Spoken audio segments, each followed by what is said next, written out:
Ok, freestyle, on fait une deuxième vidéo du jour. Là, on est le 25 août. Je vous en ai fait une, donc je suis bien content parce qu'il y a un texte qui va avec. Et ce texte-là, je vais essayer de... Ça va être ma thèse en fait, hein, mais je vais la faire du coup comme ça urgent un peu. Vous allez comprendre pourquoi. Je vais la peaufiner avec le temps, c'est-à-dire qu'à chaque vidéo, je fais une mise à jour. Et je reste sur un seul texte, hein, mais qui reprend à peu près tout ce que j'apporte à la connaissance, hein. Donc en essayant de le vulgariser, donc là on refait une expérience comme j'avais fait avec Blacko, mais bon, Blacko je lui ai envoyé, hein, mais donc comme ça il est au courant. Bon, il m'a pas répondu évidemment, mais moi je sais que il me semble que Rockin' Squat, Kenny Arcana, enfin ça monte, hein. Mais petit à petit, mes vidéos, tout ça, mon freestyle, et puis avec tout ce que je dis à l'intérieur, ça monte petit à petit. Et là, je veux refaire un peu la même expérience, où je m'adresse à Soul of Strike, mais bon, lui c'est un amateur, un slammer, qui compose aussi, il a fait un album vraiment avec de la musique, c'est du rap slam un peu avec de la musique classique derrière, enfin avec des instruments, un orchestre, hein, vraiment magnifique, hein. Je vous invite, voilà, j'aimerais bien à terme justement freestyle, ça s'oriente un peu vers des personnes comme ça, des artistes qu'on peut faire connaître. Et du coup on est en contact depuis, ça va faire 4 ans maintenant, je crois. On s'était rencontrés via le groupe de Kenny Arcana à l'époque, où quelqu'un que j'avais rencontré, une nana qui m'avait sauté dessus, et puis ça a tourné au vinaigre. Et du coup, je l'avais rencontré un peu comme ça par hasard, ça s'est fait par hasard. Et puis là, depuis 2 ans, on commence un peu plus à se connecter, parce que j'aime bien j'avais bloqué sur ses instrus, son hip-hop et tout. Et du coup, du coup, il s'est intéressé à mes recherches et j'essaie de lui faire comprendre. Et là, je vois qu'il est en train de tomber sur il est dans un petit groupe là avec Willy Debré, où il est sur les interviews de Claire Sévrac sur une télé à l'époque un peu conspi. C'était un black un antillais qui je sais plus comment elle s'appelait, Meta TV. Et du coup, ça commence à dater un peu. Et en fait, je lui adresse ce message pour essayer de lui faire comprendre, où je fais un lien, comme il s'intéresse là, apparemment il est en train de se faire initier, c'est-à-dire qu'il n'était pas trop informé de tout ça, il était un peu... Et bon, il a raison, donc moi je suis à la fois anti-conspi, je suis très méfiant par rapport à ça, et en même temps je suis à la fois conspi aussi, c'est-à-dire que comme je disais à un moment, je voulais faire donc je vais le faire, hein, vous allez voir, on va rigoler, je vais le faire. Je vais demander aux petits jeunes dans la rue, ouais, c'est quoi ta théorie conspi? Et aux anciens, je sais pas, voilà, chacun a ça. Et puis de me faire des freestyles aussi. Fais-moi un petit freestyle, on va voir ce que ça donne. Et donc du coup, il est en train de comprendre qu'il y a une caste en fait de milliardaires qui détiennent l'industrie, le monde bancaire. C'est un petit peu l'alpha et l'oméga de l'économie à un très haut niveau. Donc c'est ceux qui détiennent le pétrole en fait, hein, majoritairement, hein, c'est le pétrole les pétrodollars. Enfin après c'est voilà tous les cercles financiers, donc des gros lobbies, des milliardaires. Et en fait, bon, là elle expliquait, là c'est la deuxième vidéo, c'est la deuxième fois qu'il partage cette vidéo. Elle expliquait que bon, dans les années jusqu'à Chirac, en fait, en France, en fait, le président il représentait encore, c'était une représentation républicaine, mais il y avait quand même le peuple plus ou moins représenté. Il défendait en tout cas les valeurs du peuple. Et puis à partir de Chirac, effectivement, quand Sarko est arrivé, là il y a eu un basculement. C'était après le World Trade Center, hein, 2001. Hein. C'est une espèce de coup d'état mondial, hein, qui s'est produit à ce moment-là, un coup d'état du monde financier, enfin du deep state, peut-être on peut appeler ça comme ça. Et du coup ils ont placé des hommes politiques, bon, donc notamment le sarkozysme, qui était vraiment clairement orienté. Bon, c'était là le passage du néolibéralisme. Vraiment, c'était plus du libéralisme à la papa, à la Chirac, avec un pan-européanisme. je fais une parenthèse, comme il y a un pan-africanisme, il y a aussi un pan-européaniste. Et je pense que comme le pan les deux, c'est une gageure dans le sens où la couleur de peau ne suffit pas pour unir voilà, dans un seul une seule idéologie, quoi. Bon, maintenant tout le monde s'en rend compte, hein, que ce soit chez les blancs ou chez les noirs, il y a trop de différences pour en faire une seule. C'est peut-être pour ça qu'Émile Seba, malheureusement, voilà, il est encore emprisonné et que bon, du coup il a peut-être un peu trop. Voilà, je ferme la parenthèse. Du coup, je suis pas conspi. Alors, dans quel sens je suis pas conspi du coup, et finalement à l'école, on essaye de nous éduquer à ça. C'est que le fait de focaliser en fait sur des responsables extérieurs à nous-mêmes, des grands puissants, même si effectivement d'un point de vue social, de la lutte des classes et des effets en fait d'espace-temps, hein, si on reprend ma philosophie un peu, plus tu as d'espace, donc état, plus tu peux accéder et plus tu contrôles les gens, plus tu as de temps, plus tu as d'argent, donc tu peux les embaucher et tu leur donnes de l'argent, tu les exploites, et donc du coup ça augmente ton pouvoir, qui augmente l'argent, qui augmente le pouvoir, qui augmente l'argent.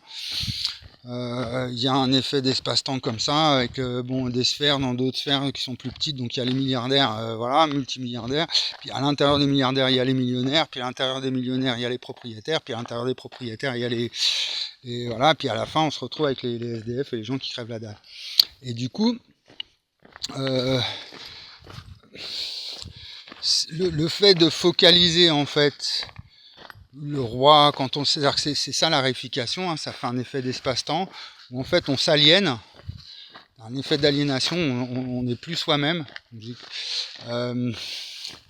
et du coup on oublie une force fondamentale. Donc c'est ce que j'essaye de mettre en exergue dans mon travail, vraiment, qui est dans toute la nature et la culture, puisque la nature est autant ce que l'espace est à la culture. Et donc, même si c'est bien d'être conspi, parce que déjà ça permet de travailler son esprit critique, et comme ça on est créatif, on imagine des trucs et tout, et qu'il faut se rendre compte de ces réalités, c'est super important, parce que c'est vraiment comme ça que ça fonctionne, que des immenses fortunes ils viennent contrôler la gouvernance en fait, hein, et puis après ça joue sur nos vies à fond, avec les taxes et toutes les lois et tout. Donc il faut être conspi absolument, et en même temps il faut absolument pas tomber dans le conspirationnisme. Donc, isme, ça veut dire système, hein, donc en faire un système, parce que c'est là où après on s'aliène. Donc il y a des gens qui deviennent fous, hein, on se retrouve étranger à soi-même et on voit plus le mal en nous-mêmes. Donc en nous-mêmes, ça peut être à l'intérieur de soi en tant qu'individu, dans sa famille, parmi ses potes, dans son quartier, tout ça. Et du coup là on tombe dans une forme d'endoctrinement, auto-endoctrinement idéologique, hein, donc, ou religieux. Bon voilà, ça peut partir ça peut prendre plein de formes sectaires, quelles qu'elles soient. Même une secte, hein, souvent c'est un Wako par exemple. Bon, c'était des gens, ils mélangent le Christ, la critique politique radicale et puis le sexe, et puis voilà, ça fait une secte à la Wako, hein, aux États-Unis. Bon, le mec il se prenait pour Dieu, il voulait renverser le gouvernement, et puis il couchait avec les gamines dans un secte, et puis voilà, ça fait un truc de malade. Donc après il y avait bon, c'est cet aspect, oui, j'ai vu aussi dans le Massif Central là dernièrement, une secte qui était tombée dans les années 80. Ils étaient à la fois donc anticommunistes, bikers, à fond de drogue, à faire des partous et tout. Et ils étaient religieux à l'extrême en plus. Et le gourou il est encore en vie. Donc la SEAT elle est partie complètement, les gens ça les a rendus fous, ils en sont morts et tout. Et lui il est encore en vie, il est passé c'est devenu un religieux juif au gradé, il est encore en train de se prendre la tête. Ouais, c'est assez voilà, effroyable de voir comment en fait la manipulation par le mot, le langage, les idées, comment en fait notre pire ennemi, ça peut ne pas être finalement ni même soi-même, c'est pas les autres, c'est même pas soi-même, c'est les idées. L'idéologie, c'est ça. La dérive idéologique, l'endoctrinement idéologique, c'est l'ennemi, ça devient le fait même c'est même pas la pensée, hein, c'est d'avoir des idées comme ça. L'idéologie, c'est l'imaginaire un peu, et ça peut devenir notre pire ennemi. Après, ça nous télécommande, c'est inconscient, ça rentre dans notre mémoire. Et à force de voir des trucs conspirés ou des trucs religieux, on se retrouve dans des sectes ou dans des formes d'endoctrinement. Et l'État, je pense que c'est pareil le problème de l'État. Les gens, à force d'être dans des bureaux, tout le temps à brasser des papiers, des paplards, il nous faut tel... Là, par exemple, je reçois une invitation pour ma formation agricole. Super content, je réponds du tac au tac. Alors elle me répond, ouais, je suis content de votre réponse et tout. Je lui dis, ouais, je me suis préparé tout l'été, j'ai bien réfléchi, je suis prêt et tout. Et elle me dit, ok, il me faudrait votre numéro avec un document d'attestation de France Travail et puis votre numéro d'identifiant. Voilà. Alors bon, je dis bon voilà, c'est ça l'État, c'est tout de suite ça perd son humanité, tu te retrouves pris dans un petit engrenage administratif et tout. Pourquoi elle veut ça? Qu'est-ce qu'elle en a besoin de quoi Voilà, c'est tout, je suis là, puis elle peut y aller elle-même, hein, elle a accès à tous les... C'est vraiment, en fait, Bourdieu, il appelait ça de la domination symbolique. Hein. C'est-à-dire qu'on va demander un papier, là je me suis pris la tête aussi pour ma domiciliation, j'ai failli pas l'avoir hein, du coup. Hein. J'ai dit, il me faut un rendez-vous. Elle m'a fait venir exprès, j'ai dit non mais, alors c'est à ce moment-là je vous domicilie pas. C'est la petite secrétaire de mairie et tout, et il lui fallait ce rendez-vous, puis comme c'est elle qui le fait maintenant, avant c'était un élu mais maintenant c'est elle, alors il fallait absolument son... Puis du coup j'y suis allé, puis c'était un truc à la con, il fallait cocher des croises et puis mettre mon nom, ma date de naissance, et puis avec 2-3 questions à la con, voilà.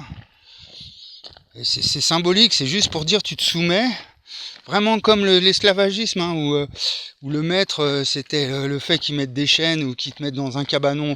C'était juste pour te dire t'es inférieur. Alors qu'il avait une grosse baraque avec plein de pièces vides.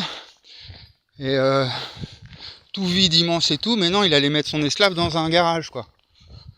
Et d'ailleurs, dans les PO, il paraît, j'ai entendu des trucs comme ça, quand tous les diamantaires, ce qui s'est passé dans les PO, c'est qu'au Congo, quand ils ont eu leur indépendance, avant il était belge. Enfin, il était sous domination de colonie belge. Et du coup, il y avait des mines de diamants. Au Congo, il doit y être encore. Hein. Là-bas, c'est chaud. Hein. Et tout le temps la guerre et tout. Donc, il y a une mine de diamants.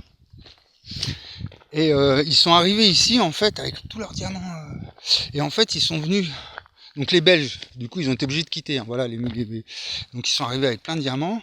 Et ils sont venus dans la région parce qu'il y avait des banques à Barcelone qui étaient prêtes à blanchir les diamants. Il y avait un accord comme ça avec la Belgique.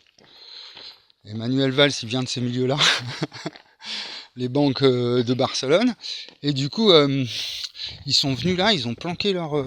et donc ils ont acheté des terrains immenses et tout, des baraques et tout. Donc ici, c'est plein de terrains comme ça. Il y en a un par exemple, grosse maison d'un milliardaire belge, 300 hectares en pleine montagne.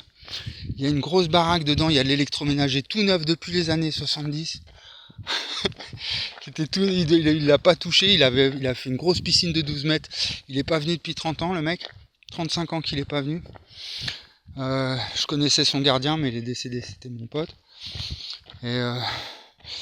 Et donc j'y suis retourné, là, elle est à l'abandon, donc il y a un terrain immense. Et donc j'ai entendu qu'ils venaient avec leurs esclaves de là-bas. Enfin, il y en a quelques-uns qui ont ramené leurs esclaves. Et ils continuaient de les loger dans les garages. Bon, ça c'est dans les années 70. Hein. Donc il y a des blagues qui sont arrivées dans les PO comme ça. Ils sont arrivés avec leur maître en fait, et puis ils dormaient dans des garages. Et puis bon, c'était un peu comme ça aussi avec tous les saisonniers. On les appelait les maths ici. Et au début, c'était des mecs, c'était les beatniks, non, après les beatniks, c'était les hippies. Et c'était des travelers, ils marchaient pieds nus avec leurs sacs comme ça, leurs longs cheveux. Et ils venaient faire les saisons ici, ça gagnait pas mal d'argent. Ils étaient logés comme ça, bon, même dans le Beaujolais, tout ça, dans les années 70, quand on faisait les saisons, c'était à la bonne. C'était vraiment, on était logés dans des granges, dans des caves, dans dans des garages, c'était comme ça. Hein. Donc bon, petit à petit, voilà, maintenant les vendanges, vous allez faire les vendanges, les gens ils viennent avec leur voiture le matin, maintenant ils ont leur petit casse-croûte et tout, ils repartent vite le soir dès que c'est fini, ils se barrent vite, il n'y a plus aucune convivialité, plus rien, plus aucune humanité, bon. Bon, il y a encore quelques endroits quand même où on garde les grandes tablées, comme ça on mange tous ensemble autour de la table, mais sinon bon.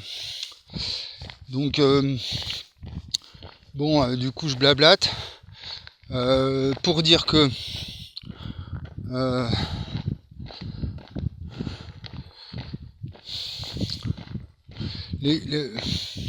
le conspirationnisme, c'est un problème pour moi au niveau du langage. Pourquoi est-ce qu'il y a une lutte comme ça entre les conspis et les anti-conspis? C'est la lutte contre l'imaginaire et le rationnel en fait. C'est-à-dire que bon, Hegel disait le réel est rationnel. Donc, le réel est à l'espace, que le temps est à la rationalité. Le ratio c'est le rapport espace-temps. Donc comme on n'a pas compris que l'espace-temps était au fondement du tout, du coup on oppose le réel rationnel et l'imaginaire irréel en fait. Hein. Et du coup ça profite à qui? Bon, toujours les mêmes en fait. Hein. Donc on voit les anti-conspis ça vient d'en haut, hein, et puis les conspis ça vient d'en bas. Donc c'est cette lutte en fait entre le bas de la pyramide et le haut de la pyramide du point de vue économique et au niveau du pouvoir. Donc du coup Solo Strike, je raconte des trucs, des anecdotes et tout, mais c'est pour dire en fait que il faut essayer de voir les choses de façon vraiment très globale, dans le sens où maintenant que l'humanité elle est potentiellement connectée, comme ça avec internet, on peut tous communiquer comme ça. Il y a une conscience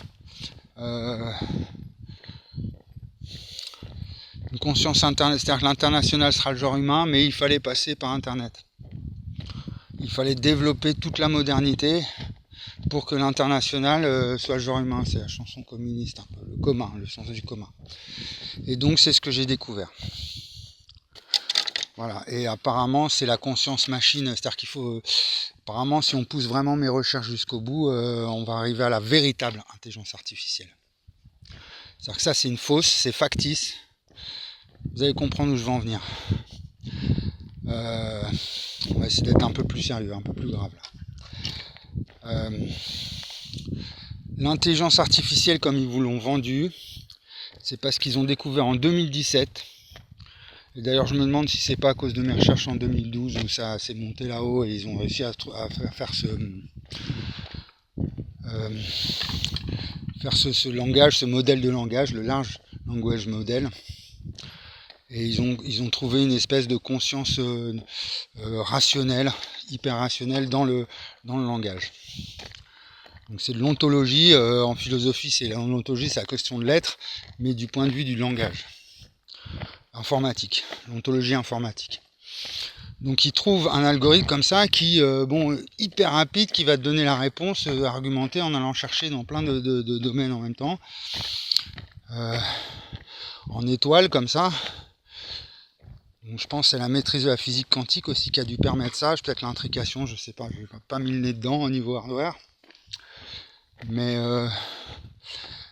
à partir du moment où il y a eu en 2017, donc après elle a été commercialisée donc en 2022. Donc là il y a eu le Covid entre temps, hein, et le Covid c'était plus, comme je vous l'ai expliqué, pour tester la technologie CRISPR.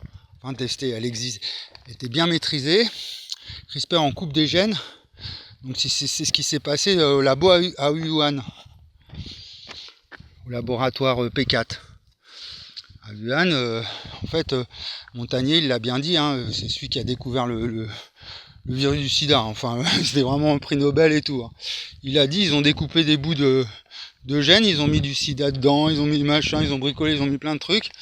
Et puis après, ils ont fait une compétition Et c'est pour ça qu'en Occident, on a eu des vaccins de merde, Moderna et tout, avec de la thérapie génique dedans, les spikes et tout ça.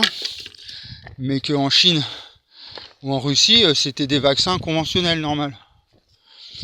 Le Sputnik, c'était un vaccin lambda, comme tous les vaccins. Alors que nous, en Occident, avec les réseaux Epstein et compagnie, les transhumanistes complètement starbe, bon bah, OGM et compagnie, donc tout ce qu'elle parle, hein, Claire, c'est vrac. Hein.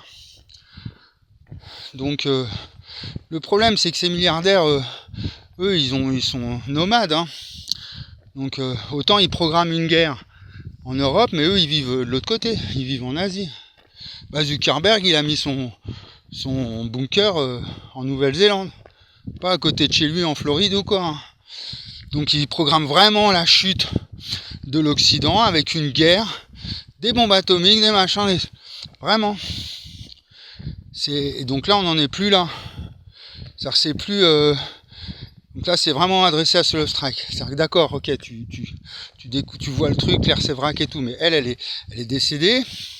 C'était il y a 10 ans déjà. Et entre-temps, les conspis, ils ont avancé. Hein. Ils ont compris des trucs et des trucs et des trucs. Et donc là, en fait, on va se retrouver avec un Covid 2.0. Parce que la technologie CRISPR, il a fallu plus que quelques années. Je sais plus en quelle année elle a découvert ça, en 2010 ou quoi. C'est une Française qui a découvert ça en Allemagne. Elle a travaillé dans un labo allemand. Et nous, on découvre le Large Language Model. Et donc du coup, ils ont des usines. Ils n'ont pas que des data centers. Donc ils en construisent de partout. Des data centers à fond, en Chine, partout. Ils en construisent plus même que prévu. À perte. J'ai entendu Lordon qui dit oui, ça va faire... Alors, Lordon... Oui, ça va faire un effondrement, un jeudi noir là, de la bourse, et puis là, peut-être qu'on va pouvoir, les peuples, on va reprendre le... Alors eux, ces mecs-là, faut arrêter de les écouter. Hein. Tous ces gens-là. Hein. Bref. Donc non, ils ont des usines à robots, ça y est. Puis une fois que l'usine elle est en place, hein, vas-y, ça produit. Hein. Donc de l'intelligence artificielle plus des robots, ça fait des humains intelligents, mais beaucoup plus intelligents qu'un humain d'un point de vue strictement rationnel, hein, et beaucoup plus au niveau du corps, donc ça c'est au niveau de l'esprit. Hein, le mec, tu lui poses n'importe quelle... Donc comme ChatGPT, hein, tu lui poses n'importe quelle question, imagine un robot, ChatGPT c'est un robot. Et tu lui demandes, hop, là, tu te sors des trucs et tout, il te fait un dessin, il te fait une vidéo, comme ça, du tac au tac. Imagine. Et en plus, ils sont en titane, en machin, en tungstène, en carbone et tout. Donc, il te fout une patate. Bon, c'est comme si tu te prenais un poteau EDF en pleine gueule, quoi. Hein, Donc, ils sont plus forts au niveau du corps, plus forts au niveau de l'esprit. Et puis, ils sont programmables, entièrement programmables. Donc, eux, ils n'ont plus qu'à s'amuser, quoi. Entre les satellites, en plus, il y a des satellites qui peuvent les guider. Comme Starlink, là, ils ont plein de satellites dans le ciel. La 5G, le Covid, ils ont installé des enseignes 5G pendant le confinement. De partout. C'est pourquoi personne n'utilise les montres 5G, les machins, les frigos 5G, arrête. Tout le monde s'en tape de ça. Pourtant, ils en ont mis de partout. Donc moi, ce que j'ai compris, c'est que s'ils montent, à l'époque, hein, j'étais dans les trucs conspi, s'ils montent la 5G, elle est 5-6 Hz de kilos. Mais s'ils montent à 60 gigas,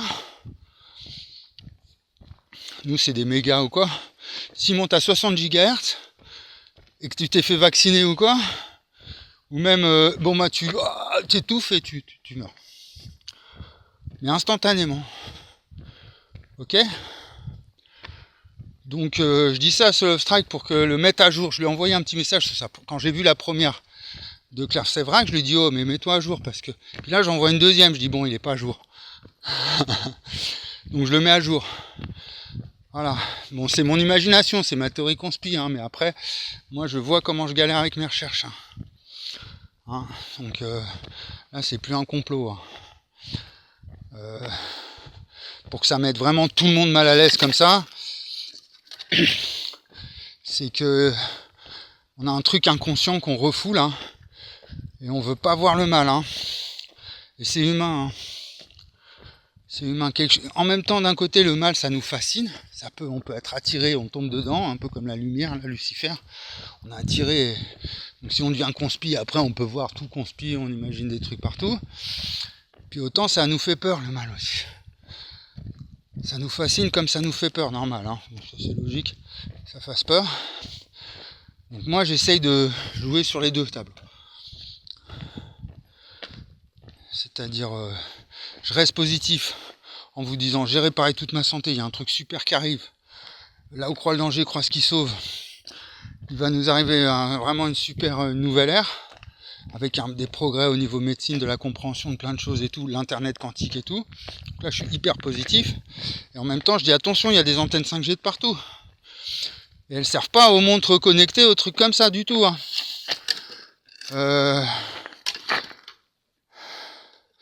S'ils cumulent, il suffit d'une bombe atomique, hein. Ça fait flipper tout le monde, hein. Puis le confinement, c'était un peu un essai, quoi, hein.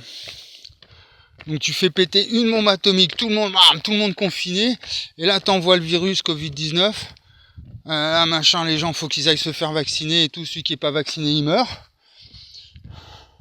Ou l'inverse, tous ceux qui sont vaccinés, ils meurent plutôt, avec les antennes 5G. Et après, ils envoient les robots, hein. Et puis, nouvel ordre mondial. Et puis, voilà, mais ils se disent bien, de toute façon, on y arrivera, ils ont vu avec le Covid, hein. On n'y arrivera jamais, ils sont 7 milliards, comment on va faire, enfin 1%, 99%. Donc ils sont 8 milliards, donc il faut des bombes atomiques, donc, ils produisent des robots. Je rigole, mais c'est comme si en fait ils ont déjà essayé de faire ça pendant la Deuxième Guerre mondiale, et puis ils inventent la bombe atomique, bon voilà. Ils disent ouais super, on va exterminer les humains avec la bombe atomique, plan Marshall, tout ça, mais bon, faut se faire du fric quand même avant. Et puis on a tellement développé. L'humanité, elle s'est tellement... la courbe de démographie au XXe siècle, elle est passée, je sais pas, en début de siècle, on devait être à 3 milliards, même pas. En un siècle, Donc oui, en fait, ce qu'il faut comprendre, c'est que ces grandes familles, quand on était 1 milliard sur Terre, on pouvait avoir des rêves de domination mondiale, en fait. Les mecs, ils pouvaient s'imaginer... mais là, c'est plus la domination, c'est la conscience mondiale, Global Village, là, avec Internet. C'est-à-dire qu'on est tellement nombreux qu'on arrive à un niveau de conscience dont que les milliardaires, les chefs d'armée, les chefs d'État, les chefs, ils peuvent plus. Même par la peur, même avec des guerres, les médias qui viennent nous endoctriner le cerveau,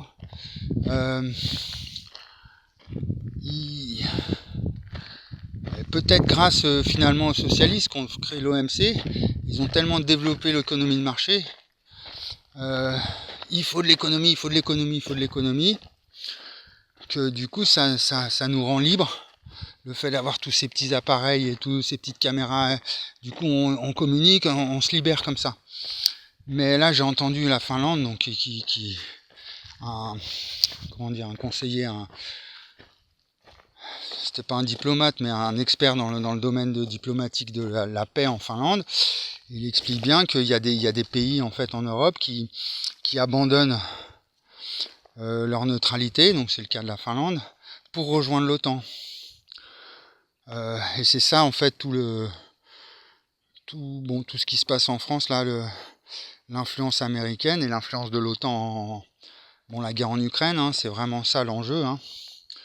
Et c'est d'orienter l'Europe vers la guerre nucléaire, qui puissent essayer leurs nouveaux joujoux aussi, hein, parce que pour eux c'est des joujoux, toutes ces nouvelles armes, au laser, avec des robots, avec des drones, l'intelligence artificielle, ils ont envie de s'amuser, hein. les militaires, hein. C'est normal, un militaire c'est comme un sportif, un artiste il a sa table de mixage, il veut faire du son. Un sportif il a son stade de foot, il veut faire du foot. Et ben le militaire il a plein d'armes, il veut jouer avec ses armes, hein. C'est ça le problème. C'est humain tout ça. Et c'est ça, quand on est conspi, le problème c'est qu'on oublie ça. On est tellement focalisé, soit fasciné, soit ça nous fait peur, du mal, qu'on oublie cette logique d'ensemble qui nous lie tous. Et que Internet, justement, il est là pour ça, pour dire, attendez, il y a on est tous connectés. C'était une chanson des Stereo M6, on est connected. Donc on forme un grand tout. Et c'est l'objet de mon travail philosophique, qui refonde Descartes, qui refonde le cartésianisme, et les mathématiques, la médecine, qui unifie les sciences, tout, qu'on retrouve de partout dans le langage, et qui va nous faire changer d'air, et peut-être donner la conscience aux machines. Donc découvrir, donc là on va finir la vidéo du coup, comme j'ai commencé comme ça, découvrir la véritable intelligence artificielle. Donc la véritable intelligence artificielle, c'est quoi? C'est, selon le test de Turing, c'est quand on n'arrive plus à faire la différence entre un homme et une machine. C'est-à-dire qu'on fait un test, on communique par chat comme ça à distance, et il n'avait même pas imaginé le robot, mais juste à distance comme ça, et tu discutes avec quelqu'un, tu dis non là c'est un bot, c'est une machine. T'essayes tu délires, t'essayes d'avoir de l'humour, t'essayes de la créativité, t'essayes de la séduction, des choses comme ça, tu verras que ça marche pas. Donc et le jour où bon ben le gars là, ça fait 3 ans qu'il est en train, il est à fond, il pense vraiment que c'est une personne et tout, et qu'on n'arrive pas, et que à l'infini comme ça, qu'on n'arrivera vraiment plus, et ben là ce sera la vraie intelligence artificielle. Donc ils ont dit qu'ils avaient résolu, mais en fait ils l'ont juste, c'est en découvrant cet algorithme, ils ont trouvé une forme de raisonnement, mais strictement machine. C'est-à-dire, elle a des données, elle analyse les données hyper rapidement, elle va raisonner de façon logique. Mais en fait, c'est l'intelligence rationnelle, on va dire. Rationnelle, mais sans la rationalité de l'humain. Donc rationnelle peut-être pour une machine, mais irrationnelle pour un humain. Mais programmable par l'humain, par contre. C'est-à-dire qu'un humain, il peut pas programmer un autre humain, bien qu'il y a... Justement, si un humain peut programmer un autre être humain, c'est parce qu'il y a une rationalité comme ça, programmatique dans la nature. Donc c'est ça qu'on découvre un peu dans la machine, c'est comment programmer une machine comme on peut programmer un humain, mais il reste toujours un degré de liberté dans l'humain où il peut dire non, tu ne me programmeras pas. C'est le principe même de la liberté, justement. Liberté de penser. Et même sous la torture, tu donneras pas tes potes. Et bon, bah, même s'il faut mourir. Voilà. Et ben, c'est ça. Alors qu'une machine, bah non, elle est là, leur intelligence, elle va te répondre peut-être n'importe comment et tout, mais elle a pas ces... Donc en fait, moi, ce que j'ai découvert, c'est quand je dis j'ai découvert la cause du mouvement, je lui ai demandé à GPT. Je lui ai dit, est-ce que tu connais la cause du mouvement, la cause de l'existence? Et il m'a répondu. Je vais vous mettre la réponse peut-être en bas de la vidéo. Il m'a répondu, il m'a dit, je dis peut-être parce que je tiens pas mes promesses. Et il m'a répondu non. Il me dit je peux aller chercher dans ce qu'on sait. D'ailleurs il m'a pris l'exemple de l'espace-temps, il me dit ce qu'on sait sur l'espace-temps je peux te le dire, mais j'ai pas la conscience vraiment comme toi tu peux l'avoir d'être en vie. Parce qu'en plus elle n'est pas vivante. Et donc apparemment mes recherches elles sont tellement fondamentales parce qu'elles ne concernent pas seulement le mouvement du corps humain, hein, la guérison, bon, c'est aussi le mouvement d'un atome, c'est le mouvement de la matière, de n'importe quoi. Donc du coup, si je découvre la conscience et que je résous le problème de la conscience en physique quantique, donc c'est pour mesurer des particules entre elles. Donc c'est vraiment résoudre le problème de la conscience pour comprendre le mécanisme des particules. Et du coup, ça donnera une conscience à la machine. C'est-à-dire qu'elle aura conscience qu'elle est une machine. Donc ça sera peut-être toujours pas l'intelligence artificielle parce que on va pas confondre l'humain et la machine. C'est la machine qui va dire je suis une machine et je me sens en tant que machine. Et après, il suffit de lui mettre les composants. Ça se trouve, on lui tape dessus, elle aura mal. Si tu l'abandonnes, tu la laisses comme ça, elle va être malheureuse. Si tu lui fais des bisous, elle va être contente. C'est-à-dire qu'on arrivera à vraiment... et puis bah, c'est là où on aura l'intelligence artificielle, en découvrant la conscience machine. Donc ça peut faire peur, mais si derrière, ça peut éviter une guerre nucléaire en Europe et tout ça. De toute façon, voilà. Je suis en train de vous dire, depuis 14 ans que j'ai découvert un truc tellement fondamental que ça refonde le cartésianisme. J'ai toujours pas fait la vidéo sur Descartes, là, sur la méthode de Descartes. Le cartésianisme, c'est ce qui est à l'origine des mathématiques dans tout le monde entier. Ok ? C'est lui qui a mesuré le lumen, la lumière. Un siècle après, il y a eu Newton, il y a eu la modernité. Bon. Et du coup, c'est ce problème-là qu'il fallait résoudre en philosophie. C'est ce que Deleuze, il était là-dessus, il étudiait Descartes, Bergson, Spinoza, Leibniz, c'était vraiment son truc. Il appelait ça sa thèse, différence et répétition. La différence est à l'espace, ce que le temps est à la répétition. Il y avait ce truc-là. Bon, Einstein, lui, il a inventé le concept espace-temps. Et moi, en fait, je vous explique ce que c'est réellement, ce concept-là. Ce que c'est réellement et irréellement. Parce que le réel est à l'espace, ce que le temps est à l'irréel. Quelque part. C'est le rapport d'une chose à une autre. Donc, Saul, du coup, la mission, là, les mois qui arrivent, il faut que tout l'underground, les anarchistes, les gens qui le peuplent, si je me fais pas zigouiller avant, parce que s'ils vont finir par comprendre où je vais en venir là-haut, moi je me demande pourquoi ils sont pas toujours venus, voilà, les big pharma et tout ça, parce que logiquement, ce que je dis, c'est ça annonce la fin de tout ce qu'elle révélait, Clef Sévrac, dans ses travaux, les problèmes de santé, la maladie. Elle avait mis le doigt sur le problème un peu dans sa recherche. Et moi, en fait, j'apporte la solution à ce problème. C'est-à-dire que c'est un problème dans la civilisation, dans la pensée, dans les sciences, dans la connaissance. Et donc, allez voir ma vidéo précédente, mais je vais en refaire, hein.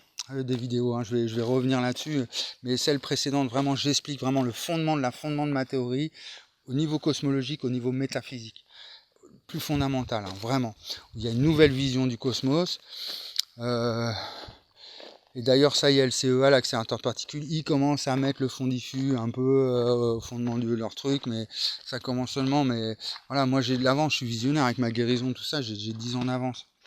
10, bon, donc c'est pour ça, ce qu'il y a, c'est que c'est comment dire, moi, pourquoi je vais vers le hip-hop, parce que c'est l'art critique qui est le plus, après le métal.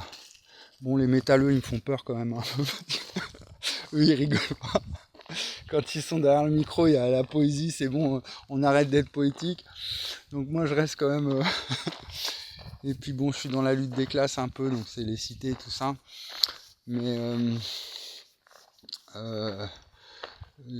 et puis après les anarchistes pareil ils me font peur un petit peu, c'est-à-dire que je vais pas trop vers les anarchistes parce que quand ils descendent dans la rue à Paris là ils sont des milliers tous habillés en noir et tout comme ça, ils me font un peu flipper quand même. Les black blocs et tout quand ils se mettent en colère. Donc moi c'est plus au niveau culturel. Parce que c'est une bonne nouvelle au final. Moi je suis sûr que j'aurais Poutine, Trump, Jeff Bezos et Elon Musk devant moi là par exemple. Hein, on va finir, on a dit on finit. Bon, et je leur dis écoutez les gars, je vous donne deux options. Soit vous continuez de faire joujou avec vos armes nucléaires et tout votre bordel de drones militaires à la con. Soit je vous répare toute votre santé, vous retrouvez tous vos cheveux, vous pouvez vivre jusqu'à 150. Enfin là, c'est peut-être pas sûr. Hein. Bon, je rajoute un peu du baratin histoire de vendre mon truc. C'est de famille, hein. J'avais un grand-père, on l'appelait Papy Baratin. Donc je leur dis bon, vous allez voir, j'ai trouvé le truc, vous allez tout nickel, les dents toutes refaites à 80 ans, des cheveux tout beaux, une santé parfaite, mais par contre pour ça il faut mettre tout le paquet sur la recherche en physique quantique, refaire les mathématiques, refonder la connaissance et tout, il faut mettre tout là-dedans. Et bon, alors si après les mecs ils se disent mais attendez, ça veut dire que les humains on va plus les exterminer, ça veut dire bah non seulement on va pas les exterminer, mais ils vont retrouver toute leur santé, ils vont pouvoir voyager dans l'espace. Et on va pouvoir se casser de là. Et que du coup, si on est trop nombreux sur Terre ou qu'on respecte pas la Terre, et ben hop, va coloniser Mars. Alors les mecs ils vont se dire ah bah super, on va faire comme à Cayenne. Aux États-Unis, hein, au tout début, les États-Unis ils envoyaient tous les détenus, tous les gens qui étaient rejetés de la société, ils partaient aux États-Unis. Donc après, faut pas se demander si les États-Unis ils sont comme ça. C'était vraiment tout le. Bah, après voilà.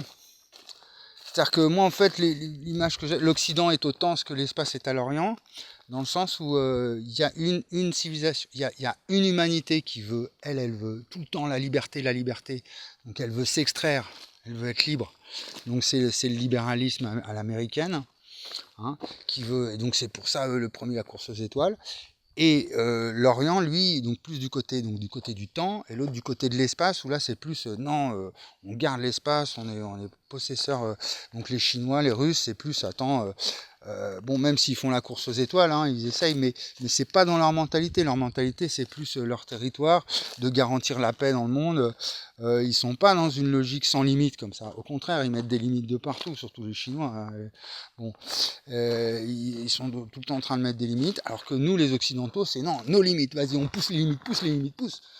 Et c'est ça, cette guerre qu'il y a. C'est une guerre spatio-temporelle, le monde coupé en deux, du coup, espace-temps, avec ceux qui veulent dire, oh, on se calme, la Terre, on va garder la Terre comme ça, et les autres qui sont à fond, là, la Silicon Valley, mais non, on envoie les robots, les drones, les machins, non, non. On fait une guerre, et on colonise l'espace avec ce qu'on sait, avec ce qu'on a, avec leur. Mais en fait, c'est un truc européen. Donc du coup, on va s'autodétruire nous-mêmes. Et eux, du coup, ils vont rien faire, ils vont nous regarder faire. Et nous, on va péter les plombs, et on va s'envoyer des bombes entre nous. Enfin, on va se tirer une balle dans le pied si on continue comme ça. Et c'est là où moi je vous dis, pop, regardez l'histoire des sciences. C'est en France. Descartes, c'est le pays de la France. Pourquoi c'est le pays des droits de l'homme? Pourquoi c'est le pays parce qu'il y a eu des Pascal, c'est pareil, il est au fondement maths, c'était la France. Et donc moi, c'est l'école républicaine qui m'a mis tout ça dans la tête avec l'université. Hein. Donc il y a un truc où j'ai rien payé quasiment à l'époque. Là, à l'université, c'était quasi gratuit, quoi. Même encore aujourd'hui, je vais à la BU, on paye rien. C'est bon, la Sécu, tout ça. Moi, c'est grâce à la CAF, c'est grâce à. Jamais j'aurais pu faire ça dans un autre pays comme ça, en étant complètement libre et enfin. Voilà. Donc, du coup, c'est de se dire, bon, la France en ce moment, elle est complètement colonisée, justement, elle est au centre de l'Europe, c'est elle qui fait la jonction un peu entre, parce qu'on a des influences quand même, on a des grosses influences russes, enfin même de l'Est, et puis bon, on est complètement colonisé par les Américains. Donc c'est nous qui sommes en fait en situation géographique, la spatio-temporelle, on est à la jonction des deux, c'est à nous de trouver la raison. Et la raison, et jusque maintenant, la raison, elle était cartésienne, elle venait de Descartes, en mathématiques, hein, voilà. Donc, je rappelle, une raison en mathématiques, c'est l'arithmétique, c'est comment on a une suite d'une somme, hein, c'est une raison. Et c'est ça que j'ai refondé. C'est une nouvelle raison. Donc je dis pas que j'ai raison et qu'il faut absolument voilà, faire ce que je dis, mais j'ai découvert une raison en mathématiques et en refondant le cartésianisme. Et donc là, on peut à nouveau imaginer un droit international, un nouvel internationalisme. Donc l'international sera le genre humain, mais là, c'est même plus international, c'est interspatio-temporel, quoi. L'interspatio-temporel sera le genre galactique, quoi. On va dire ça, on fait un Marx 2.0, quoi, genre Marx qui met un casque sur la tête et il se barre dans les étoiles. On va niquer le capitaine Flamme. Voilà. C'est un capitaliste. Hein. Donc voilà. Et puis du coup, l'histoire, elle se termine jamais. On retrouve le sens de l'éternité. Bon sang. Les Blacks et tout, ils ont ça dans leur gène et tout. C'est en eux. C'est les sources de la vie des humains sur Terre. On a ce sens-là. Et à force de complexité, de complexifier, bah, on a perdu l'essentiel. Et c'est ça que j'ai découvert apparemment.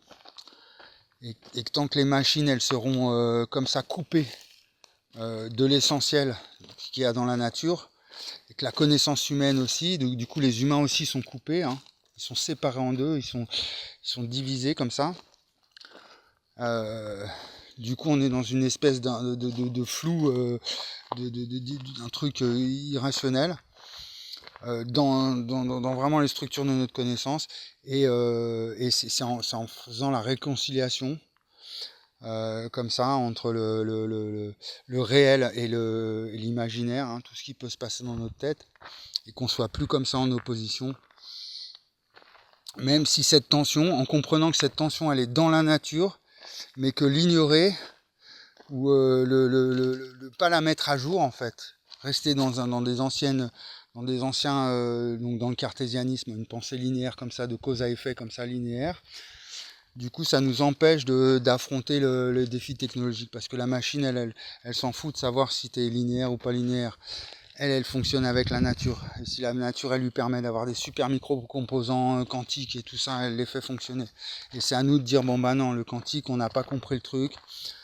Et il faut qu'on le comprenne vraiment dans les faits, et pas simplement dans des spiritualités, des réseaux New Age. Ouais, au niveau spirituel, j'ai compris le quantique, le fondement du tout. Ok, c'est non. Il faut qu'on le comprenne vraiment dans nos institutions, à l'université, dans l'organisation sociale propre, et dans l'art et partout. Voilà. 46 minutes, je sais pas si je vais l'envoyer. Ça m'étonnerait parce que des fois je suis parti un peu en digression à droite à gauche. Mais bon, il faut que je le fasse parce que je peux pas vous lâcher. Faut pas que je vous lâche. J'ai compris en fait, c'est parce que je mets pas assez d'énergie dans ce que je fais. Et puis bon, c'est vrai qu'à chaque fois je compte trop sur les autres, je compte trop sur il y a bien quelqu'un, j'ai un pote qui va m'aider, je veux pas faire tout seul, et puis en fait j'y arrive très bien tout seul, je m'éclate. Et puis bon, moi de toute façon les vidéos comme ça me fait avancer dans mes recherches, donc j'en ferai encore plein. Voilà, à plus sur Freestyle TV.